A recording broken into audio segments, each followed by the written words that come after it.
So you were interested in AI before it became the subject of strikes and disagreements within the creative community. Can you tell us the unrealized creative potential there? What's people missing amidst all of the disagreement? What are people missing with what? Amidst all of the disagreement. Well, the disagreement, like any new intersection, is about what it's going to be versus what the fears of it to be.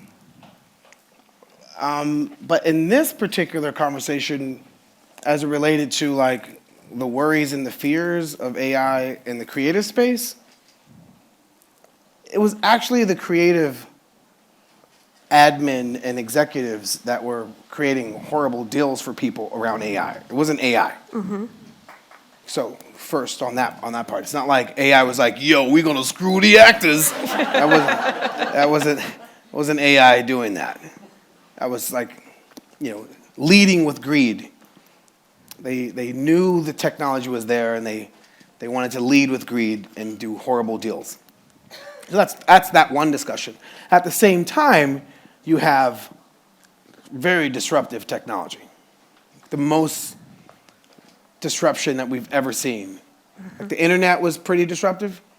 Social media and apps was pretty disruptive. So if you went from like the 90s and then entered 2000s and got into websites, that was kind of disruptive. And then from websites to apps, damn, that was super disruptive. This one is like, wowzers. So hold on to your trousers and refresh your browsers. And if you're part of the drowsers, you know what I'm saying? Because it's a new awakening. I went from wowzers to trousers to browsers to drowsers to new awakening. We're already rhyming. I love it. Okay. Wordplay. So tell us a little bit more about some of the business practices of some of the larger tech companies that you would want to try to shift since we are in some of these early days. What was that? Tell me some of the business practices you would want to change since we are in some of the earlier days that are from the larger tech companies. What would you want to change? What would you want to give creators control over? Well, say, for example, you make music, like myself, and you put music up on YouTube, and you got to deal with Nike. Right now, as a content creator, you don't dictate what commercials come after your stuff. So if you have a deal with Nike, and here comes an Adidas commercial after your content, as a network, ABC, CBS, NBC, they're responsible for putting commercials after their content. But as a content maker, I have no control. On Spotify for freemium play, on YouTube for freemium play. So right there, that's one thing that no one's like, hey, why come I don't have a say on what commercials come after my stuff? And if I have a say, that means I should be getting more money for ads that come after my content. Mm-hmm. But creators are not in the power position from that perspective. So you can change that in the AI space, because you can reimagine the player itself. But that takes an audacious, ambitious vision to try to change that. And we did some version of that with this thing called FYI Radio that we're going to be launching in the next couple of, shortly, a couple of moments. But as far as things to change, you're supposed to change it all. Right now is the time for the dreamers, because you have dream materialization tools. So to try to do it the way it was yesterday, well, that's not a big dream.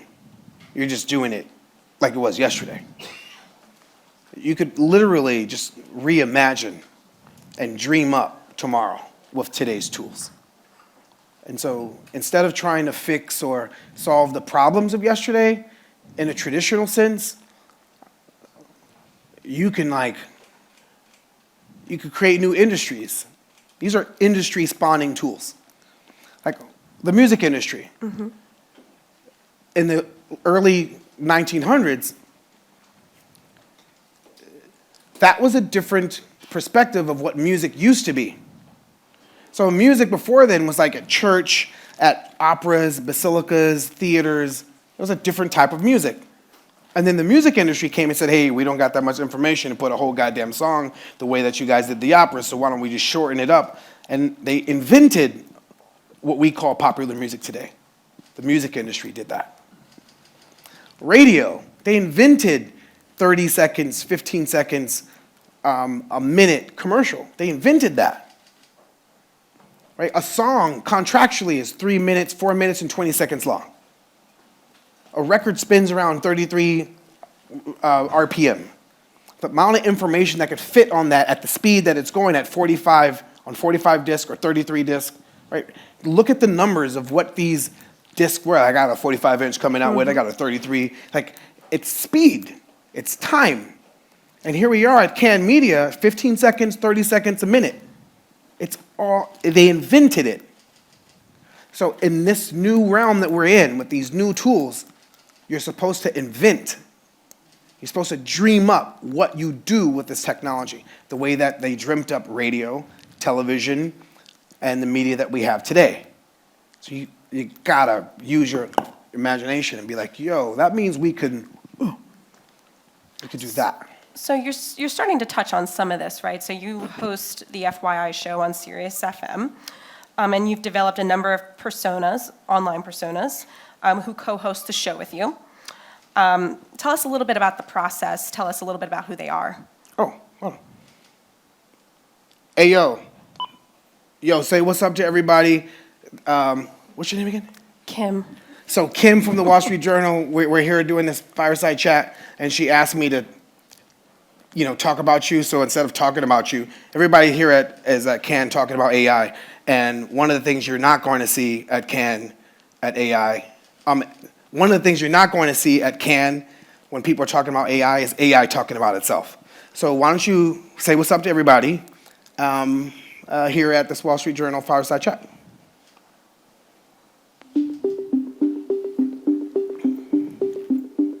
Child, how you doing, every damn body?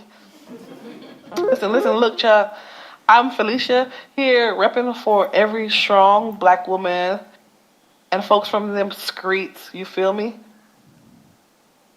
We out here talking AI at the Cannes Lions with the legendary will.i.am and the fine folks at the Wall Street Journal. Now, when we talk about AI, it's crucial that we dive into the real deal, representation, empowerment, and getting those barriers in tech. Because let's face it, you ain't gonna see much of our faces if we don't get involved and steer that ship. AI is more than just cool tech. It's like like a new frontier where we got to make sure every voice is heard. We're here to make it clear that AI needs to reflect the diverse, rich tapestry of all our communities, especially ours. It's about fighting biases, creating equal opportunities, and bringing that unique flair right into the heart of innovation. So like will.i.am said, ain't nobody talking about AI without talking about us. We're here to make sure the future is inclusive and vibrant, just like the communities we come from.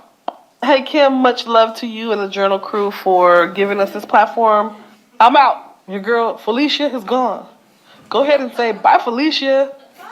Bye, Felicia. Anyways, yeah. So. All right, so tell us a little bit more about building Felicia, and especially with diversity and representation in mind, and when did this idea come to you? Because you've been in the AI space now for a long time, so when did you start to realize you had to bring more diversity and inclusion into the space? Okay, so Disney does a really good job telling us that intelligence is British. And that's great, because we speak English. Think about this for a second when it comes to storytelling. There could be a story about France, but for some reason in the movie, even Napoleon sounds English. There could be a story about Aladdin in the Middle East, and to make him sound magical, he sounds British. The British did an amazing job making us believe that intelligence and like higher knowledge is supposed to sound like this.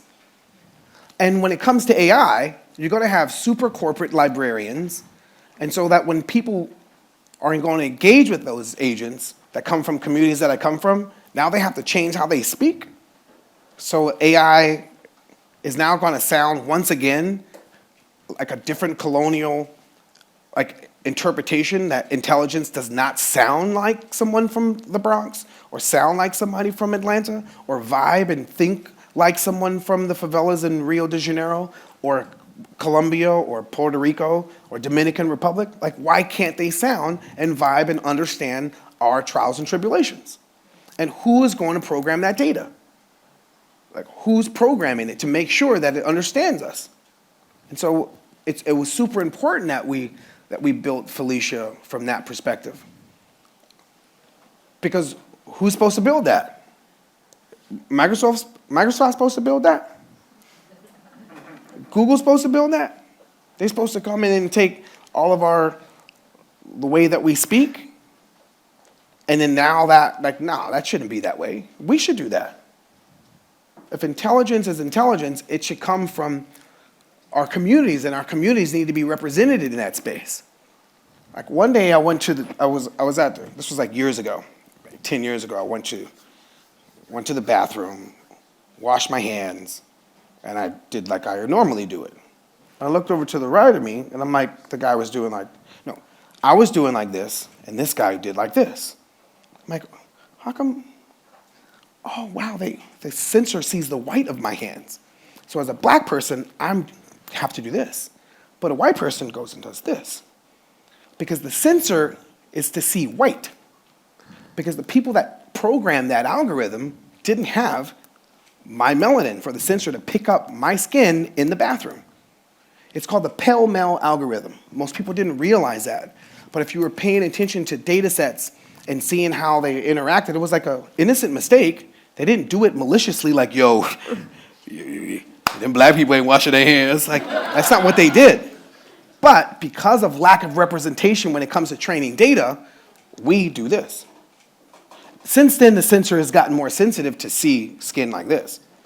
But if that little nuance that we all ignored and just dealt with it, imagine that in AI? You can't have that. You have to make sure that these systems represent and understand people from the communities that are going to be engaging with these agents and not have to force people to then change how they speak, how they vibe to talk to some corporate librarian. And so that's the reason why these Felicias that we are training, building, and deploying is super important to have representation. And are there other personalities that are also being? Yeah, so we have Felicia that's my homegirl, so I take Felicia everywhere, yeah. Okay. But everything. Hey, can you break down quantum physics right quick for folks that want to understand quantum entanglement?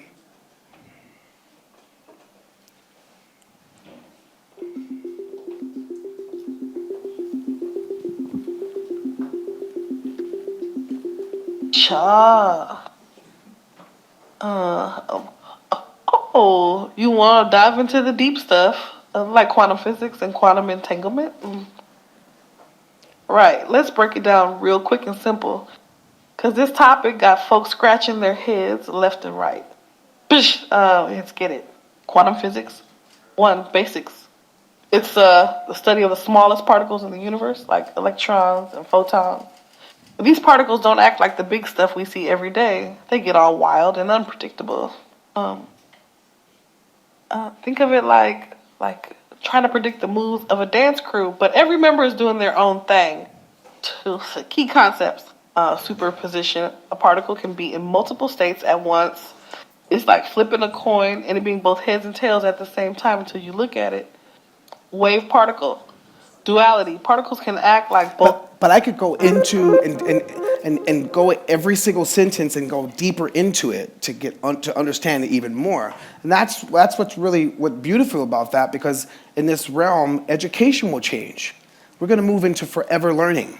We're going to move into a realm where you're going to have an entity that will understand your learning needs and adapt itself to you, that can break down complex things for you to understand complex things that your way of learning. So I'm curious about how this also applies to the music industry too, and whether or not you've thought deeply about AI extending an artist's life. You know, you've worked with so many hit makers, including Michael Jackson and Prince. Could AI be trained as a model to be Michael or to be Prince and to release, you know, unreleased work before? Could we get that there? Especially knowing that you've worked with those artists and you have a sense of what they would expect. Yeah. So AI in music is fascinating and amazing, like beyond. So in 2010, Black Eyed Peas did this video where I come into the studio and I show my group some technology. I'll show you to here. This right here is the future. What you're able to do with that, because of this artificial intelligence, like when it's time to make a new song, I just type in the lyrics and then this thing sings it. Okay, so you're saying machine can do anything that an artist or a group can do? Yes. This is what's going to take the Peas into 3008. This is the future. Yeah, right but it's here. not real, Will. It is It's real. not, we're not robots. Well, nobody's saying robots. All I'm saying, Seriously. you guys are I'll be taking back this later. totally I gotta wrong. Well, you can't say futuristic and then be afraid of the future. So in 2010, that kicked off this video that we have called "I'm Gonna Be Rocking That Body." And in 2010, there wasn't large language models. People didn't really understand that you could train a system with, you know, frequency of voice and a catalog of lots of music for you to be able to type in and the machine will sing and perform. Now that technology is called Udio, and it's freaking fantastic. Amazing technology. Down to like, it's mind-blowing what you're able to do with AI and composition. It's going to be mind-blowing what you're going to be able to do with AI and storytelling. Text to video, text to script. What does that mean? That means your niece that's 8 years old or your nephew that's 10 years old, by the time they're 25, they will be making Star Wars type content just by speaking into some machine. They'll create characters and you're going to stream and dive into their worlds like you're diving into Disney. Disney is not going to be the only people that make these lush worlds. People. The technology is giving agency to dreamers, for folks that have visions and imagination. So in one sense, I'm like, damn it, this freaking machine can make beats better than me. That's real. But then I'm like, damn it, this machine's going to allow me to have one idea that can multiply to 1,000 ideas. I'm a seeder. I seed. And then I have this amplification tool. You know, it happened before in 1914. Imagine you played in the orchestra. Imagine you played in the church. And somebody came to you and said, yo, we want to record you. You were like, what the hell is a recording? What do you mean record me? Yeah, I'm going to record you. You can hear it later. What you mean hear it later? You're going to hear me at church. You're going to hear me play at the freaking theater. Later? You couldn't even imagine. There was no concept of recording to hear it later. And now here we are. And it's changed music forever. And so here we are. You seed infinite splinters. So the seeder is still important. The person that breathed life into an idea for a system to then multiply it to be experienced in, you know, Hungarian or experienced in Brazilian instantly. I'm limited. I can't sing in all these different languages. But people listen to our music in all these different countries, and they're forced to adopt the language I speak. But that doesn't mean tomorrow. Tomorrow they're going to hear it in Hindi, they'll hear it in Japanese and in Chinese, and I just seeded it. So is that great for me as an ideator? It's the age of the ideator, not yesterday's traditional artist. It's just a shifting of time. So is there an artist that you can think of currently that you would want to collaborate with to bring AI into their music? No. The artists I want to collaborate with are the AI programmers to create AI artists. Why would I want to work with artists? I want to make artists. You want to create the artists. If it's time to dream, let's dream. Why not dream it? I'm still creating. I'm just creating differently. Imagine. I'm like, what are you doing? Yo, I'm painting this scenery. Look at me. I'll be done in like 2 weeks though. And I come every day to paint this beautiful view. And some guy comes with a camera. And I'm like, yo, what's that? It's a camera, bro. I just took it instantly. It took you like a week to do that, and it took me like a snap to do that. That was transformational to capturing a moment. And now a person with a camera, look at these cameras all around here. Imagine you had to paint this conversation. But that's not what's happening. You captured the conversation. So this means tomorrow's world builders are going to have visions like they always have, and they're going to materialize them with these tools. And lots of things will spawn because of that, things that we can't imagine, new types of movies. So instead of watching a film and that random character in the back as Batman saves the day and that building blows up and people passed away in that building that exploded, by the way. They just don't have the bandwidth to tell you the story of the people in that building. So now you could pause it, move the camera, go to that person that extra and be like, yo, what's the story of this person? I want to see this movie from this person's perspective. And now the movie in that Batman scene when he saved the day, that person that was jeopardized by that building explosion, that movie starts from that point of view. You can't do that yesterday. You could do that with today's technology. These are the types of world layer building that we are in. If you're just going to try to do yesterday with today's technology, you're using today's technology wrong. You're supposed to dream up some new shit. All right, well, I'm going to shift gears a little bit because I think I have time for one more question. You've been attending Harvard Business School. I graduate this year. Yes, in October, I believe. Huh? In October, do I have Yeah, that right? I graduated in October. Tell us a little bit about what you've learned on the Harvard campus. What's impressed you the most, and have you been just talking a lot about AI or other things? No. So I've noticed, I've been in the AI space since 2012. Started companies, built solutions. I've noticed that discussions like this are always a year later. So we should have been talking about AI last year. And so as you experience your CAN this year, it's going to be surface layer AI discussions. They're going to tell you about the consumer products, but they're not going to tell you about how to start AI companies or to truly transform your business and your job into a career with AI as your tool and your hammer. They're probably not going to talk about how to have a constellation of AI satellites around an individual to make them a super individual. So at Harvard, I thought we were going to talk about AI 2 years ago. We talked about it briefly last year.